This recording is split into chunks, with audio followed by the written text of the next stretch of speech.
Thank you very much for your time today. Just as a way of introduction, our first interview of the day is with Russell Bull, President-elect of the British Society of Cardiac Imaging. So I'd like to open with the first question on how you feel we're progressing in terms of CT provision. I think we're starting to get there, but it's a long road. With the nice guidelines, recommendations for stable chest pain, we've got to do a lot more CT, and the real challenge is to train the people, is to train enough cardiologists and radiologists to actually do the test.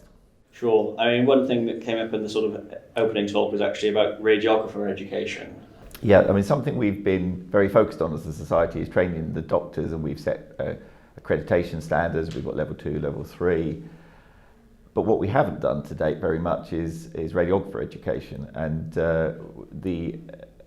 the key bit really to making all this work is to have well-trained radiographers who are able to scan cardiac CT, because it's quite different from the rest of CT. And our intention is to increase the training resource to them substantially, and also to encourage them to be part of the society. So the plan is to have online resources for them, but also to integrate the radiographers much more as part of our annual meetings. In fact, we're in Oxford next year. We're going to have the first day before the meeting is going to be a training day for the trainees, for the doctors, but also for the radiographers. It's going to be a scanning day and a workshop day to teach them how to scan the best. One of the strengths I think of the society over other imaging and cardiac societies is the way that cardiologists and radiologists work together, and that's certainly one of the things that's drawn me in. How do you see that progressing as we go?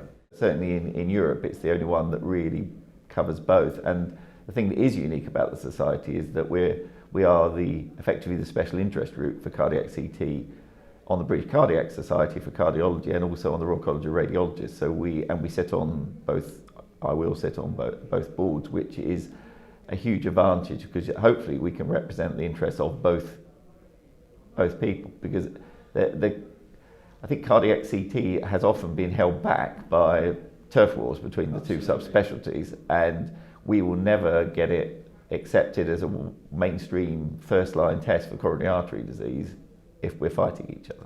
I guess the sort of last question, because this is a very brief interview, was just to get your thoughts on where else you see the committee going during your presidency and term.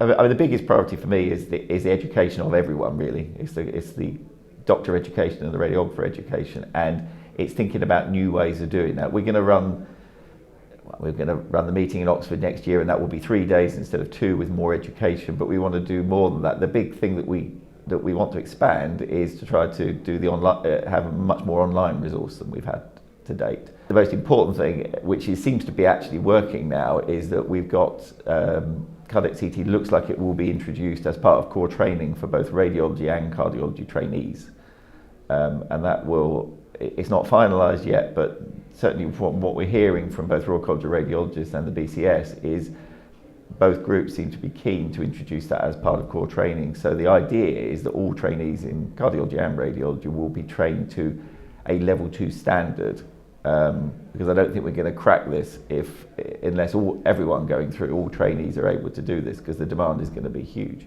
So certainly I will fight very hard as a president to make sure that is implemented, because if we lose it at the trainee stage, I think it's very difficult it's much more difficult to train people later on. I guess the last question is relating to the levels. How do you think it's going to be easier to get people from level 2 to go up to level 3? Because it's currently quite a difficult process. There's various tracks you can get to level 3, and one of them, it's not just the very research PhD kind of track. There's also a very clinical track, whereas if you're running regional training, for example, and you're involved in a lot of education, and you're doing a lot of cases, that's one way to get level 3. So hopefully people who are doing the job and out there and teaching and training will be able to get level 3. Thank you very much for your time today, and thank you for answering questions, being put on the spot like that. It's very kind of you.